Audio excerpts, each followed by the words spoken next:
sabendo que a solubilidade do HCl a 18 graus Celsius, tá? É 0,0015 gramas por litro. Então, resolução. Primeira coisa que eu tenho que fazer, eu tenho aqui gramas por litro. Eu tenho que passar para molaridade, tá? Então, a concentração molar vai ser a massa, dividido pela massa molar, vezes o volume, tá? Então, a massa molar do HCl é 143,5, tá? E a massa que eu tenho aqui é 0,0015 gramas, tá? Ou seja, 0,015 gramas dividido por 143, aqui é por litro, tá? Então, por litro. Então, eu vou ter uma concentração molar de 1 vezes 10 na menos 5 mol por litro. Agora, acontece o seguinte, tá? Eu tenho aqui o HCl, tá? Então, 1 mol de HCl vai formar 1 mol de Ag+, e 1 mol de Cl-, tá? Vou escrever o KPS aqui do lado para vocês, tá? O KPS, então, vai ficar igual a quê? Tá? O KPS, né? KPS, constante do produto de solubilidade, vai ficar igual a quê? Alguém pode me ajudar aí que eu esqueci? Alguém pode me ajudar? Vai ficar, então, a concentração, tá?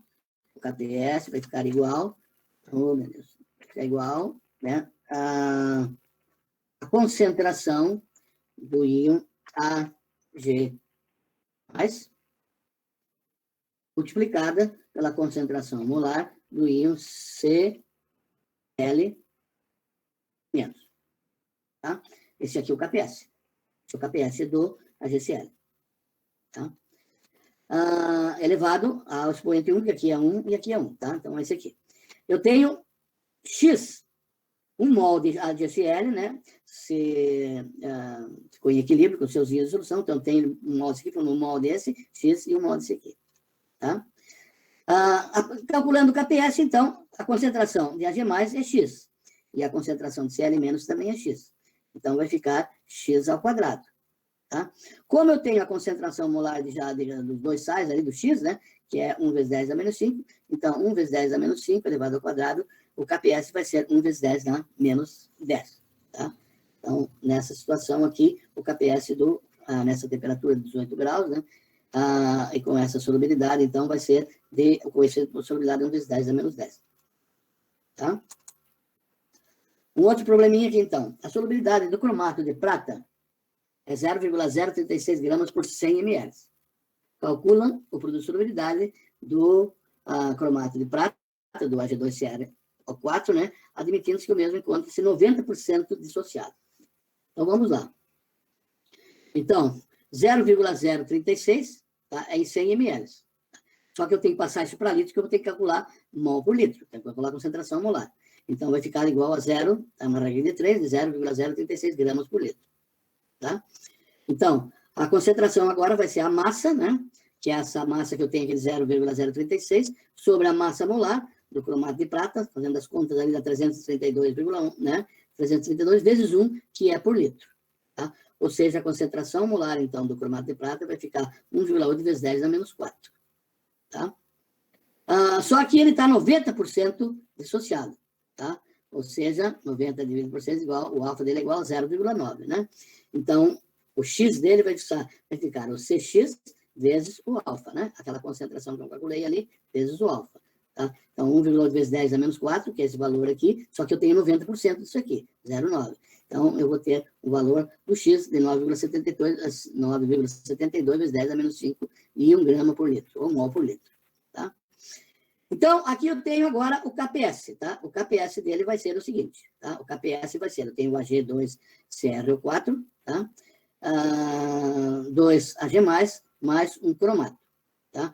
Então, o KPS vai ser o seguinte, o KPS do cromato de prata vai ser Ag2 elevado ao quadrado, a concentração do íon, Ag+, elevado ao quadrado, Ag+ elevado ao quadrado, tá? Eu tenho 2 íons Ag+, aqui vezes a concentração do cromato, tá? Esse é o KPS, Esse é o KPS.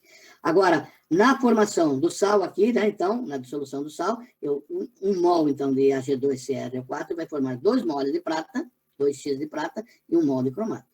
Então, substituindo esse 2x aqui na concentração de prata, vai ficar 2x elevado ao quadrado. Veja que eu peguei e joguei esse valor aqui dentro da concentração do prata, que aqui está me dizendo a concentração do íon prata. E aqui eu estou falando de constante de produto de solubilidade. Então, eu lancei esse valor aqui dentro, eu vou ter 2x elevado ao quadrado vezes a concentração do cromato, que é o próprio x. Aí é o próprio x. Então, vai ficar 2x elevado ao quadrado vezes x.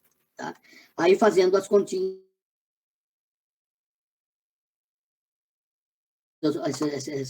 esses cálculos tem que levar em consideração o seguinte: primeiro, é a constante do produto de solubilidade, tá? O cálculo da constante do produto de solubilidade, tá? Então, aqui, a produto de solubilidade é uma coisa, e a solubilidade do sal é outra coisa, tá? A solubilidade que eu represento por X, ou S, né? Também, alguns livros representam por S. Então, é a solubilidade do sal. E aqui eu tenho a constante do produto de solubilidade. Essa é a constante do produto de solubilidade, tá? Que vai ser a concentração do íon prata, né? Quadrado da concentração do íon prata, vezes a concentração do íon cromato. Só que eu tenho a concentração, a solubilidade sal é 2x. Então, 2x elevado ao quadrado vezes x. Tá? Eu substituí aqui que a concentração de cromato é igual a x. Esse é o cuidado que deve ser tomado quando se calcula a concentração de solubilidade. É 1,5 vezes 10 dá menos 32. Calcule a solubilidade dele em gramas por litro. Então, é a mesma coisa. Tá? Então, eu tenho que ter a equação, fundamentalmente, tem que ter essa equação. Tá? Então, PB3PO4, 2, né? Forma, então, deixa eu tirar esse maisinho daqui que está sobrando, tá? Vai ficar 3PB2 mais, né? Mais 2PO4, 3 menos. Tá? Então, o produto de solubilidade vai ficar, a constante do produto de solubilidade, né, do sulfato de chumbo, vai ficar PB elevado ao cubo, concentração de íons PB elevado ao cubo, vezes a concentração de fosfato elevado ao quadrado. Essa é a constante do produto de solubilidade. Tá? Agora, 1 mol de sal aqui solubiliza, formando 3 moles de íon chumbo e 2 moles de íon fosfato. Eu vou substituir esse valor aqui dentro. Tá? Vai ficar 3x, tá? Elevado ao cubo, vezes 2x elevado ao quadrado. Vai ficar 27x ao cubo, e vai ficar 4x ao quadrado. Tá? Então, multiplicando esses valores aqui, operando, vai ficar 108x na quinta. Tá? Então, o x é a raiz quíntupla do KPS dividido por esse valor de 108. Tá? A raiz quinta, veja que eu quero calcular a solubilidade. Eu tenho o KPS está aqui. Tá? Eu quero calcular a solubilidade. Então, a raiz quíntupla do KPS dividido pela solubilidade. Então, fazendo as continhas aqui, eu vou ficar com um x igual a 1,7 vezes 10 a menos 7 moles por litro. Tá? Só que eu não quero saber a concentração molar, eu quero saber a solubilidade em gramas por litro. Tá? Então, eu tenho que voltar àquele processo inverso. Então, massa vai ser igual à concentração molar, aqui, vezes o volume, né? Então, calculando aqui, 1,7 vezes 10 a menos 7, que é esse valor que eu encontrei aqui, em concentração molar, vezes a massa molar do nosso amigo fosfato de chumbo, que é 811 gramas por mol. Cortando mol por mol aqui, então eu vou ficar com uma concentração molar, solubilidade ou uma massa, tá? Desse 1,38 vezes 10 a menos 4 gramas por litro. Tá? Então, é assim que se calcula esse valor. Esse problema número 6, tá? Calcule o pH, no qual se inicia a precipitação do hidróxido férrico, tá? Numa solução 0,1 molar, 0,01 molar, ou mol por litro, de cloreto férrico. E o pH, no qual a concentração de íons ferro 3+, não exceda a 10 a menos 5 mol. Isso é, quando a precipitação é praticamente completa, tá? Então, os dados ali, que a KPS do hidróxido férrico é 3,8 vezes 10 a menos 38. Veja que valor muito pequeno. Tá? Valor pequeno. Então, o hidróxido férrico, né, vai se dissociar, né, formando íons ferro 3+, e 3 íons OH-. Tá? Então, a constante de produto de solubilidade vai ficar a concentração dos íons ferro vezes a concentração do OH- elevado ao cubo. Tá?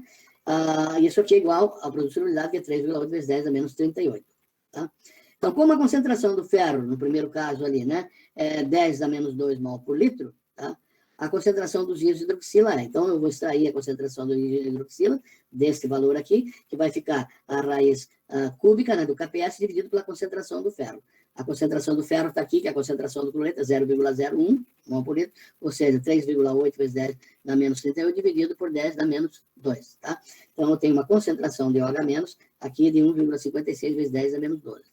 Tá? Então, aplicando lá o produto iônico da água, né, nós podemos determinar a concentração de H+. Então, KW dividido pela concentração de OH-, que eu acabei de calcular aqui, eu calculo a concentração de H+, que vai ficar 6,141 vezes 10 a menos 3. Tá? Então, o pH vai ficar o menos log da H+, que nós já vimos, né? Então, vai ficar igual a 2,19. Tá? Então, o hidróxido férrico iniciará a sua precipitação em pH 2,19. Agora, ele quer fazer no máximo, né? Na condição da concentração de ferro de 10 a menos 5. É a mesma coisa, só que agora substitui aqui por 10 a menos 5. Tá? Então, vai ficar uma concentração de OH- de 1,6 vezes 10 a menos 11.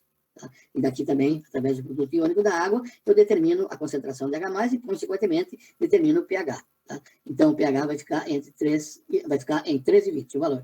Então, a precipitação começa em pH 2,19 e será completa em pH 3,19. Tá? Então, ele tem uma variação de pH de mais ou menos 1 aqui, né? De 1, né? A variação de 2,19 para 3,19. Então, inicia e encerra a precipitação do hidróxido férrico, tá?